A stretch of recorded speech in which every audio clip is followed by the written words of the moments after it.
Enquanto os irmãos estão abrindo a Bíblia, quero estar dentro do contexto da mensagem que vou trazer agora, mas darei o direito de falar disso primeiro. Estamos felizes pelas coisas que Deus está fazendo aqui, né, no nosso meio. Ainda hoje eu disse à irmã Cida que a gente está vivendo uma parte daquilo que a gente pensou, não é? Exatamente pela fatalidade, pela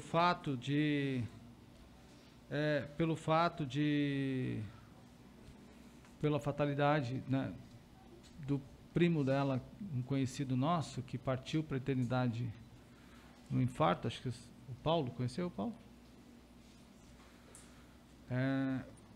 Jovem ainda, 50 anos, teve um infarto fulminante.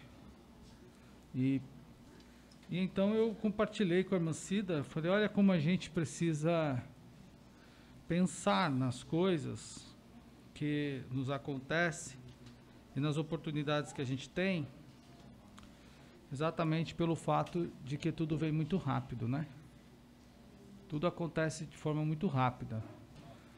Há algum tempo atrás, encontrei com o Paulo no Shopping Interlagos, ele era segurança lá. E não tivemos mais oportunidade de nos encontrar. De repente veio a notícia que ele teve um fulminante. E aí eu falei para a irmã Cida, olha, a gente está vivendo um momento na igreja que... Eu puxei o assunto, né, da seguinte maneira: a gente não pode pensar em não viver as coisas, sabe? Porque, de repente, não dá nem tempo do cara se despedir de ninguém. Só de quem está do lado segurar na mão de alguém e partir para a eternidade. E nós aqui na igreja estamos vivendo um momento bastante interessante, graças a Deus. Em linhas gerais, é aquilo que a gente pensou como igreja. Uma igreja que atua em diferentes frentes. Eu sempre falei, sempre achei, e não vou deixar de pensar nisso. Eu acho um desperdício, é um desperdício enorme, e a gente gastar um dinheiro, por exemplo, na construção de um prédio como este, e este prédio ser aberto uma vez por semana, 2 vezes por semana, né, para eventos públicos. Isso é um desperdício de tempo, até de inteligência, eu acho, sabe? Porque nada trouxemos para este mundo e nada vamos levar dele. Então a igreja, ela precisa estar aberta ao público. E ela precisa oferecer alguma coisa para o público. Recomendo os irmãos que assistam a aula de hoje. Está lá no meu canal do Facebook, na minha página, no meu Facebook também, no canal que eu tenho lá no YouTube. É uma aula que trata um pouco sobre isso.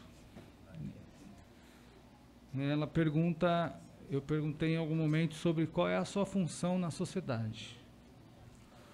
Eu estou sabendo qual é a minha e eu estou executando exatamente qual é a minha. Mas a gente tem tido aqui na igreja uma aula de música bastante interessante. Um grupo de irmãos que não eram músicos foram provocados pelo trabalho que aqui foi realizado e agora estão dando continuidade. E é interessante, eu fui fazer uma visita na sexta-feira, segunda-feira, não me lembro, não sei, Mancida, qual dia foi, desta semana. Alguém me ligou, precisava de uma visita urgente. E eu fui junto com a irmã Cida na segunda-feira, acho, à noite. Acho que foi isso mesmo. E nunca na minha vida eu entrei na casa de alguém para fazer uma visita e depois de feito o trabalho de oração, de aconselhamento, eu perguntar, cadê o instrumento para a gente tocar uma música? Nunca fiz isso, que eu me lembre, posso ter esquecido. Cadê o instrumento para a gente tocar uma música? E aí eu não sabia se tinha, porque não tinha nada na sala onde a gente estava, no ambiente que a gente estava, que demonstrasse, que indicasse que naquela casa tinha alguém músico. Também não sabia, não tinha a menor ideia. Cadê o instrumento para a gente tocar uma música? Foi essa pergunta que eu fiz, nesse tom. E aí o rapaz falou, tá ali no quarto, vou pegar. E aí ele trouxe o teclado, né? Eu não toco, eu toco outras coisas e tal, mas sabe tocar alguma coisa da igreja? Não, tem uma música que eu gosto aqui, tal. E aí nós tocamos aquela música e eu falei, olha, você precisa estudar música. Ele falou, e é o que eu quero. Foi o contato que eu te passei, não sei se veio. Veio? Domingo que vem. Logo já apareceu outro que também queria. Aí então, analisando esse fato todo, eu já estou na pregação, só não li o versículo ainda, daqui a pouco eu leio. Analisando esse fato todo, eu contracenando com a imagem que eu vi hoje da nossa aula dos últimos dias, eu cheguei aqui, a primeira coisa que eu precisava falar com o Fabinho. A primeira coisa que eu precisei fazer hoje, depois de falar com Deus, claro, participei aqui com o conjunto um pouquinho, foi falar algo com o Fabinho em particular, mas agora eu torno público a igreja e aos que estão nos ouvindo. E eu já saí de casa para fazer isso. O Fabinho precisa estudar música e ir para a faculdade. Urgente. Não é porque ele não sabe, não é nada disso. Mas ele tem expertise. Ele se vira, ele corre, aprendeu, estudou um pouco. Mas ele precisa do know-how agora. E é a universidade, é o conservatório. Não só você, a Vanessa também. Os dois, né? O que é uma tarefa bastante difícil, e música no Brasil não dá dinheiro, né? Não dá dinheiro. Música quem faz é quem gosta mesmo. Infelizmente a igreja também tem dificuldade com isso, né? Porque a igreja, em grandes igrejas, o povo acaba contratando músico, mas uma igreja igual a nossa não tem essa condição, né? Então, os alunos dos irmãos, os alunos desses irmãos, imagine que o Fabinho agora trabalha por conta, e a Vanessa também. Estou com uma máscara aqui que está me tirando o fôlego. Vou trocar. A máscara parece que está querendo me sufocar. Estou por outra. A gente tem que andar com um monte agora, né? Daqui tá querendo tirar meu ar. Falar igual o irmão. Quer tirar meu fôlego? Então vou por outra. Então, trabalhar por conta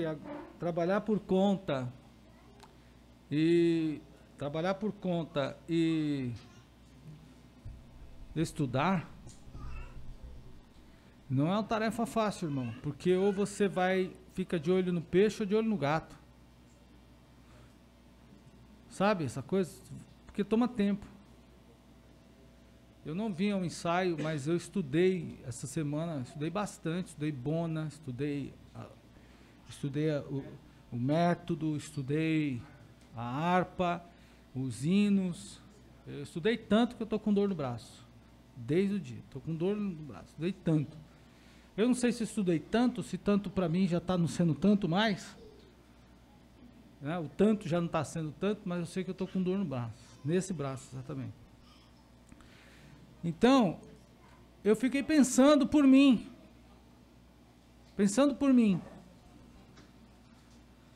construir uma pessoa, que é o texto que eu vou ler, verso 6 do capítulo 22. Ensina a criança no caminho que deve andar, e ainda quando for velho, não se desviará dele. O texto vai muito mais além do que você indicar a posição. O caminho é pela direita, pela esquerda, para trás, para frente. O texto fala para você ensinar. Ensinar é tomar tempo. Ensino. Em outras palavras, não entendam gastar como perder, entendam gastar como tomar. É gastar tempo. Ensinar é gastar tempo.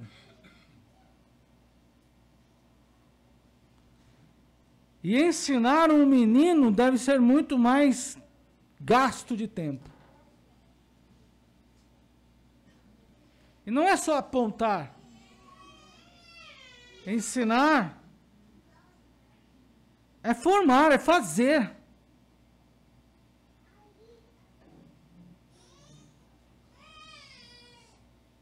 É corrigir. É mostrar onde está errado.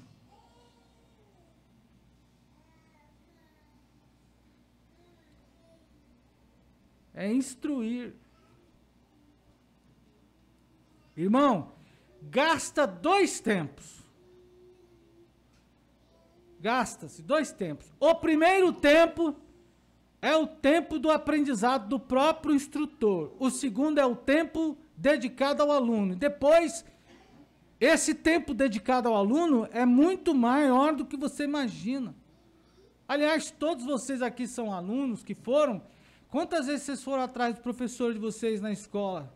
Tem gente que não vê a hora de acabar a aula para ele dar tchau pro professor, né?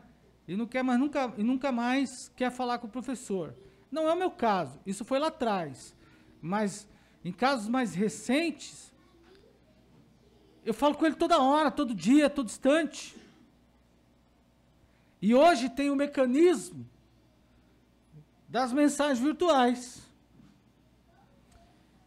Então, estou lendo alguma coisa, estou com dúvida, eu mando a mensagem para o professor, ela já manda a resposta quase que instantaneamente. É só uma questão de alguns minutos, quando ela não pode, responde. Eu já te falo. Daqui a pouco lá vem aquele áudio, 1, 2, 3, 4, 5, 6, olha, você está no texto tal, lê isso, lê o fulano, pega o do ciclano, vai na página 30 do outro, faz isso, faz aquilo, é mais ou menos assim. Aí ela me dá um caminho, eu faço o caminho, depois no outro dia, ela pergunta, entendeu aquilo? Então, toma-se mais tempo.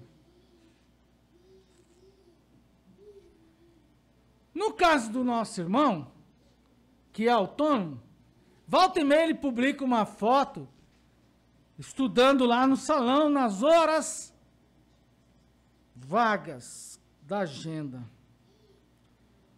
E a Vanessa também, né? Está sempre estudando. Mas, irmão, e aí eu fiquei pensando por mim. Eu tenho uma esposa que me ajuda absurdamente.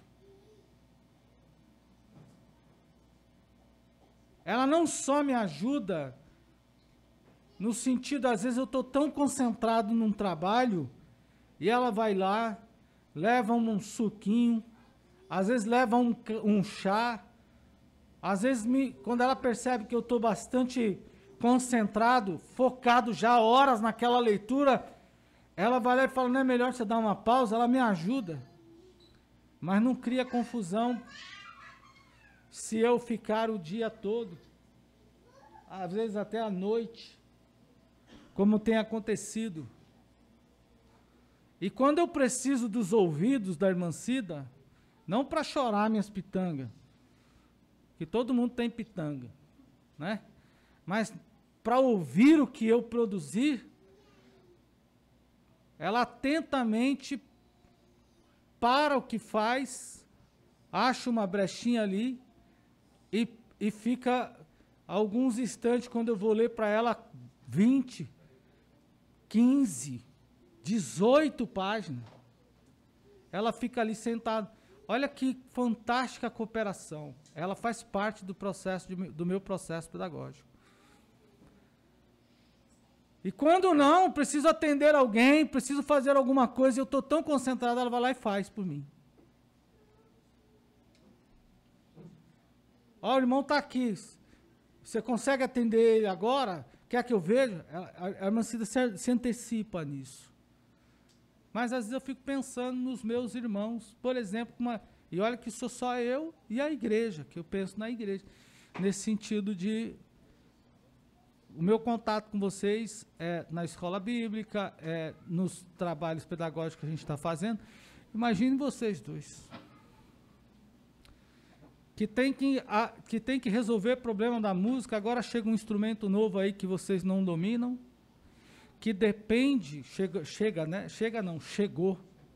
chegou um instrumento novo que vocês não têm domínio sobre ele, e aí vocês dependem do apoio de outra pessoa para poder vir e fazer um investimento de tempo dos pais, o investimento financeiro dos pais, e fazer o tempo de vocês e o tempo dos demais também fazer tudo isso acontecer. Olha como... Olha, do instrumento que comprou? Tem que arrumar. Olha que luta, irmão. E se você perguntar para o sujeito, fala assim: quanto ganha um músico na igreja brasileira? Bom, a igreja brasileira mal valoriza a sua própria música. Essa é a verdade. Valorizar no sentido dos próprios músicos, né? Veja, irmãos, não há necessidade da igreja ficar trazendo músicos de outros cantores, uma vez ou outra. Tem cantores na igreja, a igreja tem cantores, tem gente que canta aqui na igreja desde pequenininho. Canta desde berço.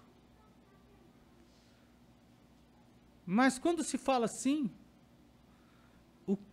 qual é o investimento que a gente faz na vida do professor de música? Por exemplo. E eu fiz essa pergunta para a irmã Cida: quanto vale? Faz tempo que eu não como um cachorro quente. Quanto vale um cachorro quente hoje? R$7? 15, dependendo, né? Um dogão daquele de prato do bom. Bom. É. Muito bem, estarei à disposição para conferir. Estou à disposição para conferir se de fato o dogão é bom mesmo. No prato, assim, aquele que... É esse mesmo. 7 ou 15 reais. E muitas vezes nós temos a facilidade de dar 7 ou 15, mais 15, mais 15, mais 15, mais 15 num dog. Que a gente come e daqui a pouco a gente já está com fome de novo, quando não subiu a pressão, não subiu o colesterol e tudo mais. E quanto custa o encordoamento, por exemplo, do violino, que eu comprei já faz um tempo, preciso comprar de novo. 40. Quanto custa a paleta que quebrou do seu equipamento, do seu instrumento, Vanessa, que você comprou esse dia e estava lamentando que comprou errada? Comprou errado. 57. O cavalete? Em média de 40 a 200. Depende.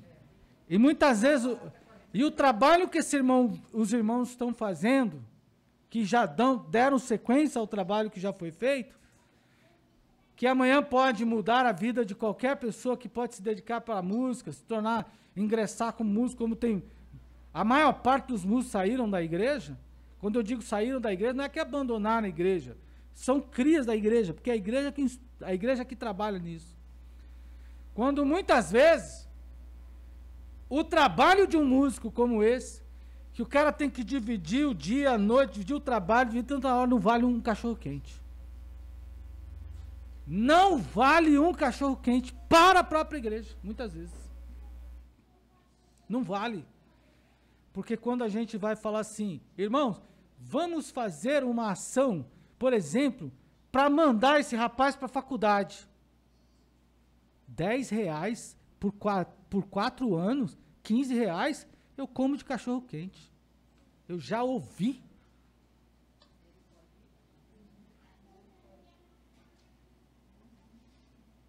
Eu já ouvi. Me lembro que quando eu fiquei itinerante, quando eu fiquei integral, na ocasião, a igreja me ajudava com R$500. E uma vez, alguém passou na minha casa e viu meu carro do lado de fora, e passou outra vez e viu meu carro do lado de fora da garagem, e aí ele disse assim, a gente faz um investimento para o pastor ficar dentro de casa o tempo todo. Quando eu atendo o telefone, muitas vezes, alguém diz assim, acordeu, pastor?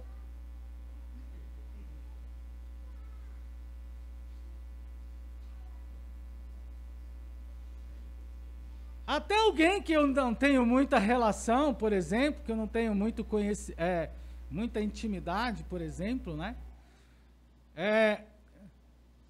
E que me viu há poucos dias, num momento, irmão, às vezes você está naquela leitura densa e tensa, são duas coisas diferentes. Densa porque é difícil, e tensa que você está tão concentrado, e aí o olho, o semblante, tudo muda. E alguém passou perto de mim, lendo, aí me chamou em seguida, e aí eu, pois não, ele falou assim, o senhor estava dormindo? A aula de hoje, a irmã Cida levantou 5 horas da manhã, ela estava sentadinha no mesmo lugar que deu a aula às 9, às 8. E eu levantei às 6, e fui para o mesmo lugar que eu dei aula às 8. E quanto vale o tempo do seu professor de escola bíblica? Quanto vale o tempo, o trabalho do seu professor de música? É você que vai dizer agora. Não sou eu, é você. Quanto vale, por exemplo? Isso é um trabalho, isso é um pensamento difícil. Porque se a gente segue a linha aplicada pela igreja, por exemplo, esse trabalho não vale nada. Ah, esse irmão está fazendo porque ele não tem o que fazer. A Vanessa está se aventurando aí porque ela é atrevida. Vou citar outros 2 exemplos. Alunos. Estão sentados aqui. Eu não vou dizer quem são, né? Mas tem 2 pessoas aqui. Sentadas aqui nesse meio. Eu vou olhar assim disfarçadamente para as 2. Ah, pastor, eu não quero estudar música. Ah, pastor, eu não quero estudar música. Ah, pastor, eu vou parar. Não, eu preciso. Você consegue entender que eu preciso que vocês saibam estudam música e saibam música? Tá, tudo bem. Entre o gostar e o aplicar-se ao estudo porque gosta, e o se aplicar ao estudo porque entende um projeto, tem uma diferença muito grande. E isso custa muito tempo. E custa muito esforço. E quanto vale isso? Poderia falar de outros trabalhos. Estou citando dos 2, porque eu quero deixar claro aqui que nós temos que, os alunos, o grupo, incentiva o seu líder. O grupo incentiva o seu líder. Quando os irmãos começam a me perguntar, vocês me obrigam a responder. Quando vocês me interrogam sobre assuntos que eu não sei, eu sou obrigado a pesquisar.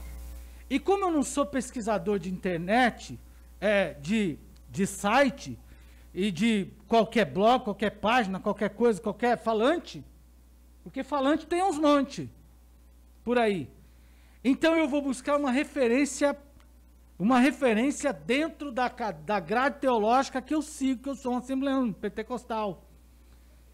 E aí eu pego aquela referência e eu vou lá na livraria comprar um livro dele, daquele autor. E que muitas vezes não é barato. Às vezes é 40, 50, 70, 80. A aula que eu estou dando para os jovens, estou trazendo o meu exemplo, para falar dele. Eu fiz um investimento há poucos dias para dar aula para esses jovens que estão estudando comigo, de quase R$140. Fora um livro, uma gramática de 160, que eu estou dando gramática. E para a glória de Deus, achei no acampamento de jovens, tinha um manual de redação, estava jogado lá. E eu pedi o manual de redação que estava jogado, eu pedi o manual de redação e estou usando também. Então, só nessa brincadeirazinha para dar aula para os jovens, foi aí em torno de R$300. Antes da aula, eu estava lá estudando ontem, olha, vou correr isso, então eu vou para esse canto, nessa página, aí vou para aquilo outro, vou para aquilo outro. Agora, irmãos, imagine o investimento que esses irmãos também têm que fazer. E eu tenho uma Cida que me ajuda, graças a Deus por isso. Tem muitos irmãos que também me ajudam. Até mesmo o próprio trabalho. Alguém me perguntou, tio pastor, quanto é que o senhor cobraria para dar uma aula dessa para mim? É baratinho, é no mínimo uns R$350. Você quer estudar comigo R$350? Nossa, tão caro! Então fica sem saber. Eu não vou dar essa aula de graça para você. Eu estou fazendo para a igreja, para os nossos jovens aqui a R$40, mas é porque eles congregam aqui. E tem alguns que estão próximos de nós, mas fora disso não. Agora, o grupo nos apoia. A mesma aula de teologia, de quinta-feira, o mesmo jeitinho na aula de quinta-feira, o grupo nos apoia, nos impulsiona. Alunos do Fabinho e da Vanessa, vocês têm que empurrar esses jovens para um conservatório. Não porque vocês não estão sendo abençoados pelo trabalho dele, não é porque vocês querem o bem dele. Porque amanhã vai ter esse violoncelo para ele resolver aí. Vai ter instrumentos de sopro para ele resolver, além do da Vanessa, eu já vi hoje que tem o Denis estava também soprando sax aqui. Terão outros. E o ouvido dos dois e a técnica desses dois terá que dar conta de tudo isso aqui. E eu penso, irmão, que eles têm bagagem, e mesmo para ficar na internet pesquisando e achando o professor que dá certo. Achando, esse aqui não dá. Aí procura outro, também não dá. Procura outro. Quanto tempo gasta? Não, quanto tempo você gasta para achar? Fala aí. Já gastei umas 2, 3 horas assistindo aula de violoncelo, violino, clarinete, para ajudar o Marcelo. Flauta transversal também assisti. Olha aí. 2, 3 horas pesquisando. Então, veja, irmão, 2, 3 horas. 2, 3 horas hoje, 2, 3 horas amanhã, 2, 3 horas depois, 2, 3 horas depois, 2, 3 horas depois, 2 depois para um cara que trabalha autônomo. Ele nem sabe disso. Eu cheguei aqui dizendo assim, você precisa ir para a faculdade, vou falar na frente da igreja. Você precisa ir para o conservatório. Deus está abençoando vocês dois, Vanessa também. Não sei se já está tomando gosto disso a ponto de mergulhar de cabeça nesse negócio, né? Mas está tomando frente, graças a Deus por isso. Mas vocês precisam ir para um conservatório. Se eu tivesse condição de verdade, se tivesse condição, se nossa igreja fosse uma igreja financeiramente bem, faria de tudo para colocar vocês lá no Tatuí, por exemplo. Não sei como está lá. Sei que para entrar lá o cara já tem que ser muito bom. Muito mesmo. Entende? Faria de tudo isso. Mas um dia Deus vai nos dar condição. Um dia Deus... E se Deus não der condição, nós vamos caçar outro caminho.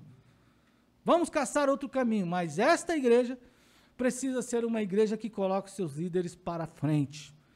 Porque, irmãos, eles estão mexendo com a vida de vocês. Mexendo com a família de vocês. Com os filhos de vocês. Quantos aqui não eram da música, agora os próprios filhos já estão envolvidos com a música. Olha como a igreja está mexendo neles. Olha como a igreja está provocando eles. Isso é espetacular.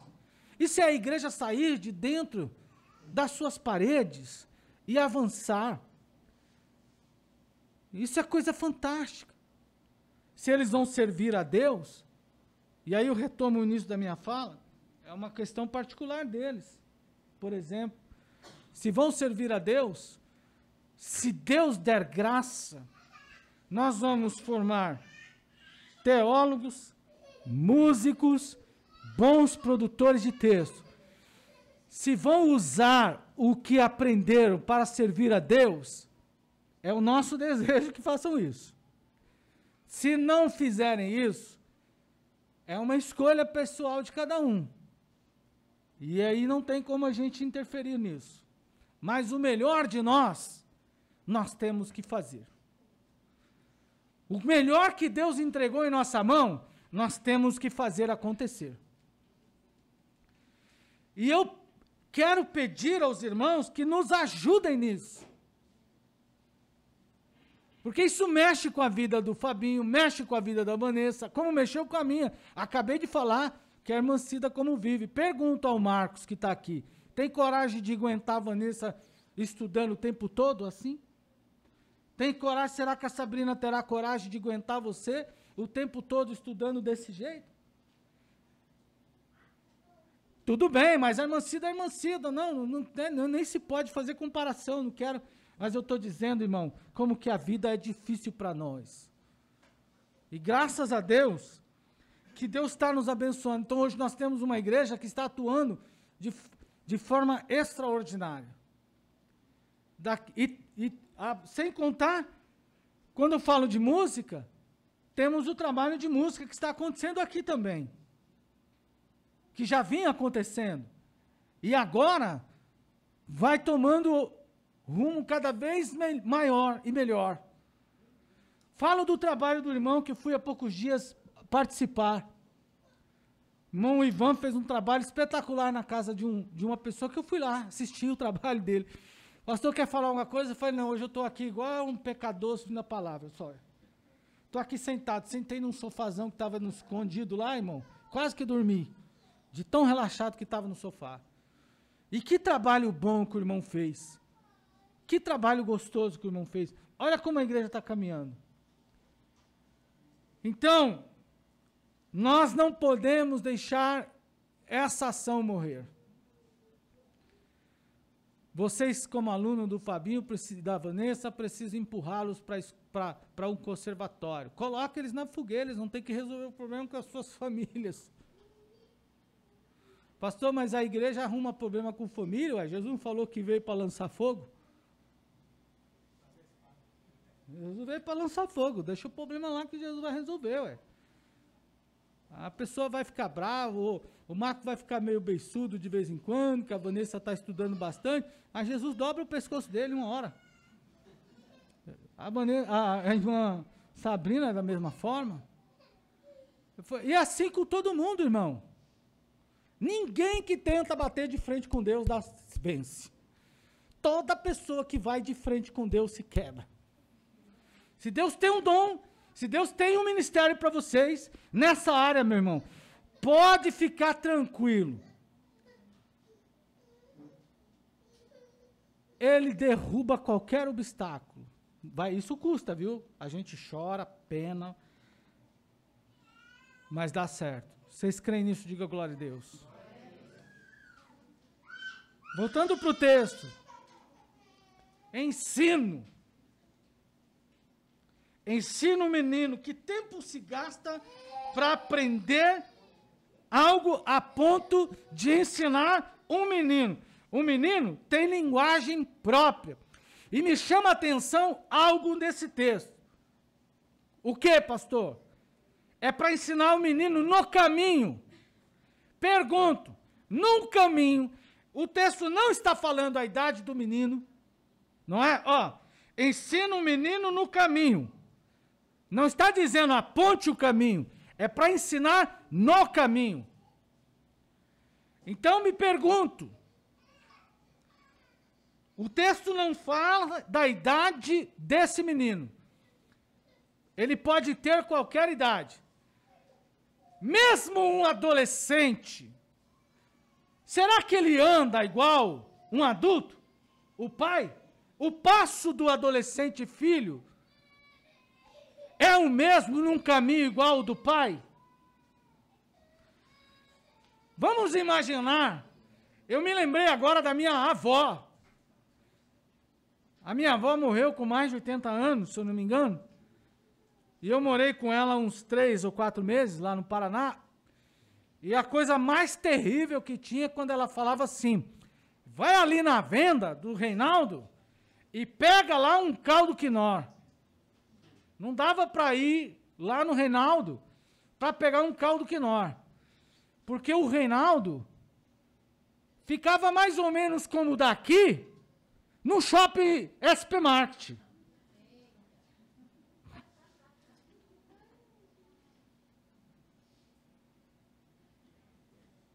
E a pé.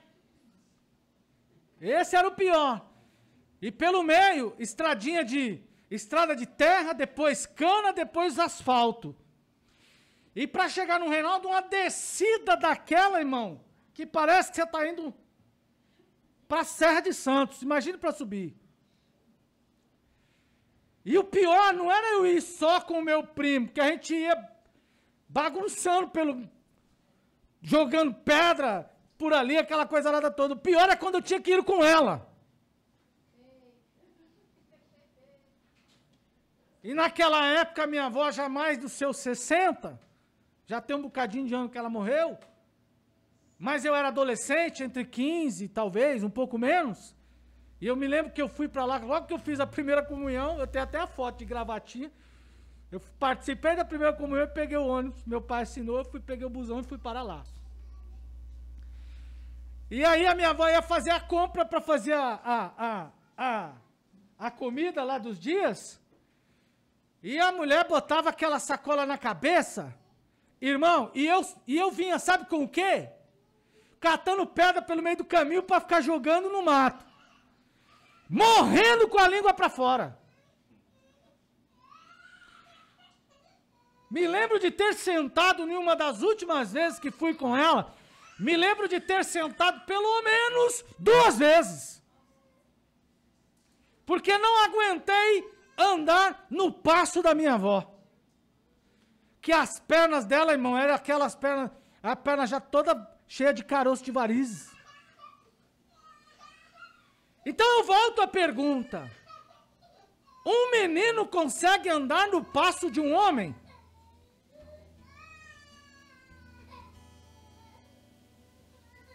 Hã? Não consegue. Você tá um jovem nosso aqui, só para descontrair. Tinha um monte de material para subir aqui, e a gente começou um trabalho, e sobe bloco, não sei o que era, e desce bloco, sobe bloco, desce, daqui a pouco o cara tá sentado ali na garagem. O que foi? Tô enxergando nada, tá tudo escuro. Tô cego. Escureceu tudo. O menino não anda no passo do homem. Ele vai ser homem e vai andar no passo de homem. E a Bíblia não diz que é para ensinar o menino no caminho. Então ele tem que andar junto com você. Quer dizer, então, que o instrutor terá que reduzir o passo. Porque o menino não anda no mesmo ritmo. O instrutor tem que reduzir o passo para ensinar o menino. Mas ele não pode perder o caminho. E também não pode perder a linha de chegada. E tem que ter paciência no percurso errado que o menino faz. Por exemplo, que nem eu. Lá estou indo a pescar com meu avô. E aí, ele mandava eu colocar aquelas varas de pescar na costa. Ele me dava algumas. As grandonas de pegar traíra e piranha, ele carregava. Só que meu avô tinha a paciência de amarrar os anzóis direitinho, com palha. Ele fazia todo o cuidado. Ontem na aula eu perguntei para os adolescentes, vocês sabem o que é tralha? Eles não sabiam o que era tralha. Eu falei, pergunta para o seu pai. Perguntou para o seu pai, Vinícius, o que é tralha? Esqueceu, né? Muito bem. Aí, meu avô tinha todo o cuidado de fazer, e eu não tive o mesmo cuidado que ele. Apesar que ele fez. E ele disse, carregue isso desse jeito. E eu, abençoado, cheio de saber, porque o menino tem a ideia de que ele sabe de tudo e que o adulto não sabe de nada. Não é assim mesmo? Vocês são pais? Os filhos de vocês, em grande parte, acham que vocês não sabem de absolutamente nada. Eles é quem sabem tudo. E eu também não era muito diferente. Não, fica frio daqui de São Paulo, falando uma gíria doida, né? Que é isso, tô ligado. Tô ligado. Lá estamos descendo uma represa que tinha... Meu avô morava numa chácara que meu tio tomava, uma fazenda que meu tio era administrador, e tinha um tanque grande, uma represa grande lá. Nós estamos descendo, mas andava 1 quilômetrozinho também. Não era coisa fácil, não. E sempre tinha aquela história, vai ali, pega uma lambari pra gente comer. Eita, irmão, você com fome, eu meio-dia tremendo, 11h30, tendo que descer aquele... Muito bem, lá estou descendo, de repente eu sinto uma fisgada na minha perna. Senti uma fisgadinha na perna, sabe? Fiz um movimento com a vara, não sei que movimento que eu fiz, que eu senti uma pegadinha na perna. Quando eu senti uma pegadinha na perna, que eu olhei, o anzol escapou pelo jeito que eu carreguei, e ele fez exatamente isso aqui na minha perna, na minha pele. Ele entrou e saiu. Fez exatamente assim, ó. Né? E não volta, porque o anzol tem o ganchinho. E meu avô era surdo. Ele era juiz de futebol, deu um raio lá e estourou muito forte e ele ficou surdo. Irmão, então, eu gritei com ele, eu falava mais alto, vou de Lino. Aí, quando ele viu que eu fiquei para trás, eu mostrei para ele, olha o que o anzol fez na minha perna. Aí ele falou, peraí. Ele veio, olhou, puxou como se fosse uma linha assim. Peraí. Sabe o cinturão, sabe a cintazinha com aqueles negócios que o... Canivetinho? Pensei que ele ia pegar alicate e quebrar o anzol. Né? Ele pegou o canivetinho dele, cortar as coisas, abriu, só via a lâmina fazer assim, ó. Vup! Aí ele falou, segura, olha pro lado de lá. Quando eu olhei, ele, cortou a pele. Tem a marca até hoje. Oh, como eu chorei, que eu espantei tudo peixe do rio.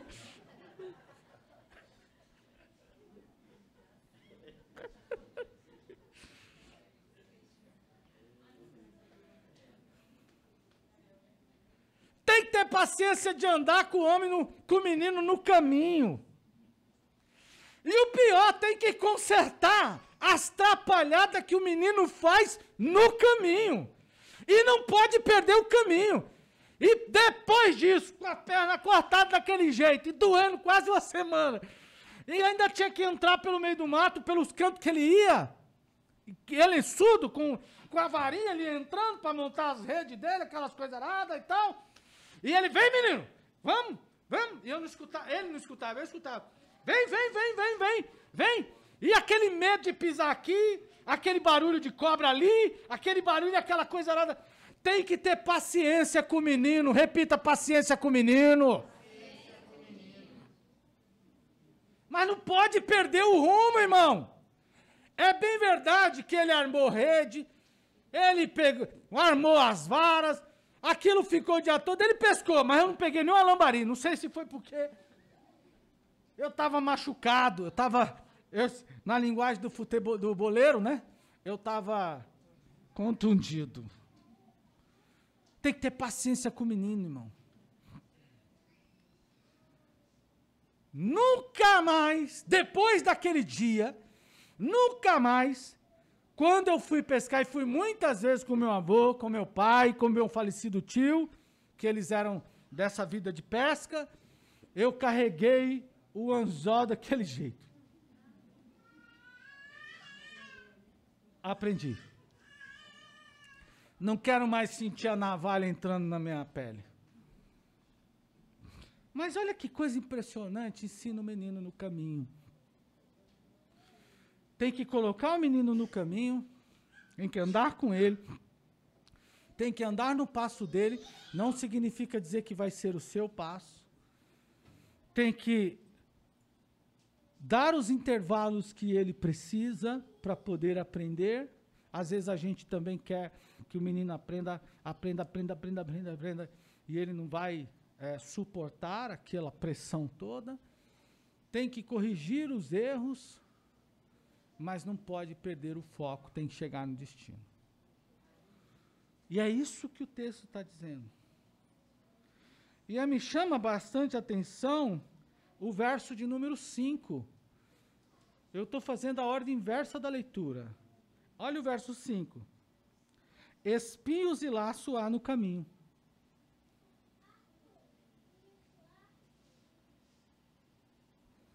O texto diz que é no caminho do perverso, mas é no caminho. Tem espinho e tem laço no caminho de toda pessoa. E a gente precisa ter paciência para tirar os espinhos, para cortar os laços. Mas a gente precisa passar pelo caminho. E falando nisso, irmão, nós temos nesta noite um casal que vai apresentar uma criança. E esse trabalho não é um trabalho cerimonial apenas que nós fazemos aqui, com esse foco, para depois acabar. Há poucos dias chegou um rapazinho lá na porta da minha casa, foi levar algo com a mãe, e eu disse, não foi você mesmo que há dias atrás esteve lá na igreja fazendo um voto com a igreja que estaria ensinando o seu filho no caminho? Qual caminho você fez o plano? Aquele caminho que nós falamos lá, não é o que você está trilhando.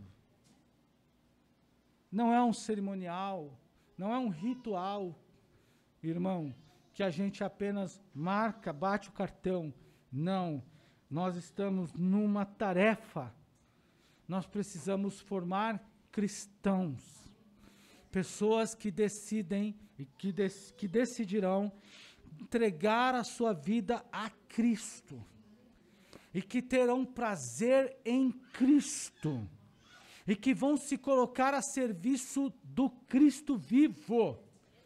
E eu ensinei ontem para os adolescentes, Cristo faz com que nós sejamos as melhores pessoas em termos de qualquer competência na sociedade. Quando eu leio a Bíblia me faz ser um ser exímio, excelente. Se eu conseguir praticar e aplicar a minha vida a tudo aquilo que a Bíblia diz que eu posso fazer e que eu devo fazer, irmão, eu serei um cidadão que o mercado financeiro vai pagar caro pela minha mão de obra, que as melhores empresas quererão me contratar, porque está nas Escrituras Sagradas. Ela molda o nosso caráter. Ela nos faz ser bom em tudo.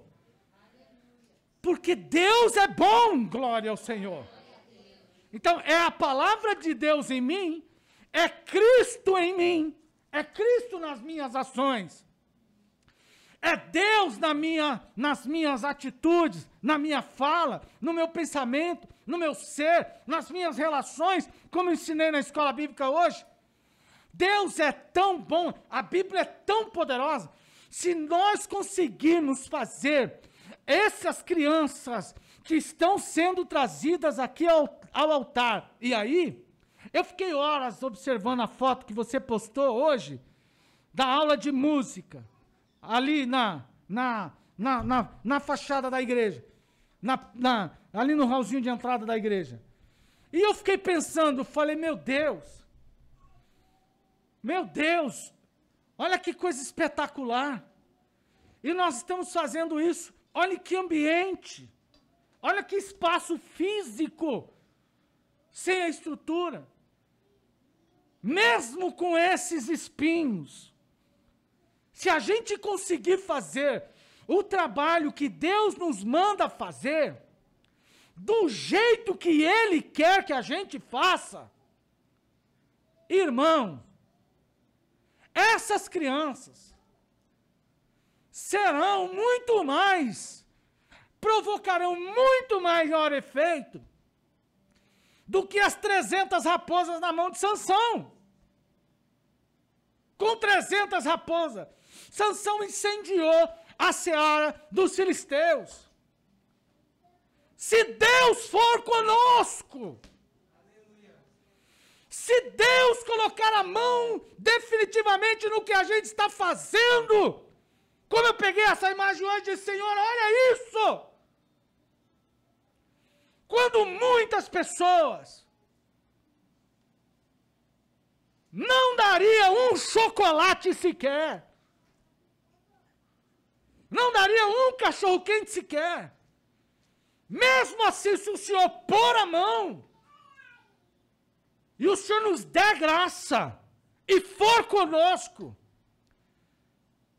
nós teremos aqui pessoas que vão produzir muitos frutos para o reino dos céus.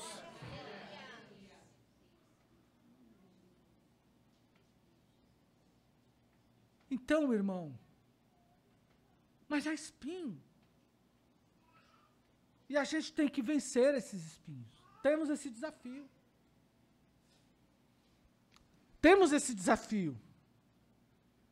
Por isso, eu quero convocar a igreja para a gente ser cada vez mais participativo. E eu desafio vocês, jovens. E eu desafio vocês. Me provem que eu estou errado. Eu desafio vocês. O desafio que eu faço com vocês é entreguem a sua vida definitivamente para Deus. Em definitivo para Deus. É um desafio em definitivo para Deus. E digam a Ele assim, se o Senhor pode fazer alguma coisa comigo, então faça. Desafio vocês. Sejam cristãos. Qual é o desafio? Sejam ativos, sejam de oração, sejam de leitura da Bíblia, sejam participativos da Bíblia, sejam cristãos obedientes à Bíblia, não entregues às ideologias diabólicas pregadas lá fora. Eu desafio vocês. Deus vai dar emprego bom para vocês e vai colocar vocês nas melhores posições. Deus vai dar as melhores condições para vocês. Deus vai dar uma família espetacular para vocês. Se isso não acontecer, digam a mim que esta Bíblia não funciona. Funciona sim. Pode dizer que eu errei, porque eu erro. Mas a Bíblia não funciona. Funciona. Para mim, funcionou. Deus está me abençoando em tudo. Eu desafio a vocês. Vivam como eu estou vivendo. E Deus vai abençoar vocês. Largue o pecado. Largue a mentira. Largue a miséria. Confessa o seu pecado. Se renda ao Senhor. Entrega o teu caminho ao Senhor. Confia nele. E Ele tudo fará a você. Você crê nisso? Diga glória ao Senhor. Seja fiel, seja crente, seja dizimista, seja atuante. Entrega a sua vida ao Senhor. Deus vai cuidar de você. Me lembro da vez que eu orei ao Senhor, e eu finalizo aqui o meu sermão. Eu fui fazer uma entrevista, e eu disse, Senhor, eu não sou vendedor, foi meu primeiro emprego. E o que é que eu vou fazer? Eu passei aquele dia lendo a Bíblia, antes de fazer a entrevista. E eu passei lendo a Bíblia.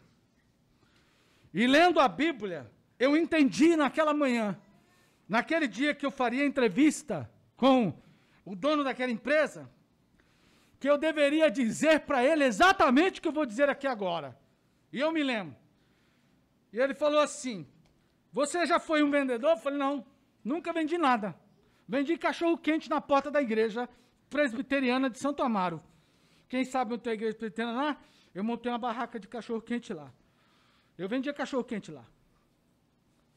Eu vendi cachorro-quente lá. Eu falei, por que você quer vender aqui? Eu falei assim, porque eu quero aprender. Me dê o seu emprego, a sua vaga. Eu falei isso para ele. Porque eu sou crente. E eu orei a Deus. E Deus vai me fazer um dos melhores vendedores desta empresa aqui. E ele ouviu aquilo, ele não era crente. E depois ele falou assim, sabe que tem uma coisa, você não é vendedor, não tem experiência, fala mal. Porque falava mal. Mas tem uma coisa que eu gostei, você me desafiou. Eu vou te contratar. E aí me contratou. Eu não tinha carteira de cliente. Eu não tinha referência nenhuma de vendedor. Eu não falava inglês, como não fala ainda. Não sabia nada disso, era para vender um produto nos Estados Unidos, era para vender um produto lá em Nova York. Era uma linha de telefone que tinha que vender lá. E eu perguntei, agora você vai ter que me ensinar o que eu tenho que fazer. Passei por um treinamento. Fiquei 10 dias batendo cabeça, pensando o que eu ia fazer. A irmã Cida estava trabalhando. Aí vem aquele, me empresta um dinheirinho que depois te pago. Comprei uma lista de telefone, uma lista telefônica, daquelas páginas amarelinhas. Peguei os endereços. Fui lá para o escritório da empresa que eu podia usar o telefone e comecei a telefonar. Para marcar visita. Levei aí uns 3 meses. Não fiz venda absolutamente nenhuma. Nenhuma. A minha primeira venda apareceu quase no 4º mês. Eu fiquei cansado desse negócio de telefone. Pedi para a menina fazer, a secretária lá do grupo, fazer uma cartinha chamada de, como é o nome mesmo? Mala direta. Eu passei aqui nessas fábricas aqui próximo do autódromo, lembram da SKF Dormer? Era Dormer ali. Não sei se ainda é. E eu passei ali. Peguei o cartão, pedi para o cara, qual é o nome do departamento de compras? Aí o cara me deu, aí mandei a mala direta naquele endereço. Passado uns 3 ou 4 semanas, não me lembro, caiu lá o telefonema, lá na empresa que eu trabalhava. Era para agendar uma visita para mim, lá na Dormer. Eu nunca tinha entrado numa empresa grande assim, para falar que não sabe. E eu saía de paletó e gravata, era os ternos da igreja. E quando cheguei lá, o rapaz falou, como é que é esse negócio aí? Eu falei, olha, é o seguinte, isso aqui é uma linha que funciona, eu já tinha falado para tanta gente, não tinha vendido nada. Tanta gente e tal, o cara falou, olha, eu tenho uma conta aqui, a nossa conta aqui é de $40 mil por mês de ligações internacionais. Quando ele falou $40 mil, sabe o coração? O coração começou a bater. Aí eu me lembrei das coisas que eu falei, que eu já estava agoniado. Ele falou assim, olha, é o seguinte, já consultamos o jurídico e tal, fizemos uma pesquisa, nós vamos fechar esse contrato com você, vou mandar o contrato. Irmão, eu entrei com o contratinho bonitinho lá da empresa, na sala do diretor, e eu disse para o diretor, assim, eu não falei? Quando chegou, que os documentos chegaram primeiro do que eu, chegaram por fax. Quando eu entrei na sala, foi aquela batedinha de palmas, assim, ó. Foi o maior negócio da empresa naquele mês e naqueles 3 meses. E parabéns para aqui. E foi o meu primeiro negócio. Eu disse assim, é só a amostra. Glória a Deus. Porque quem está comigo é muito maior do que eu. Se você também acreditar nesse Deus que eu acredito, Ele vai te abrir as portas. Você crê nisso? Diga glória ao Senhor. Mas vem comigo no caminho. Vem comigo no caminho. Convido os irmãos a ficarem em pé.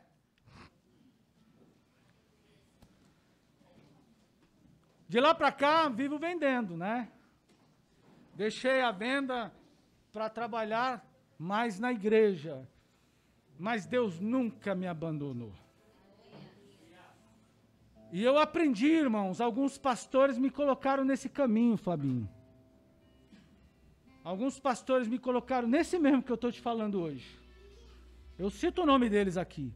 O primeiro foi o pastor Paulo Lopes, que já dormiu, já fizemos um trabalho aqui, dormiu na casa de alguns irmãos uma vez. Como eu gosto daquele irmão. Ele foi o que me colocou primeiro no caminho. Nesse. Depois veio o pastor Joel. Depois vieram outros pastores. É andar no caminho. E é isso que eu compartilho com você. E é a mesma coisa que estou compartilhando com a igreja. Tem pé, tem espinho, tem pé, tem tortos, tem coisas difíceis. Mas a gente tem que trilhar esse caminho. Amém, queridos irmãos?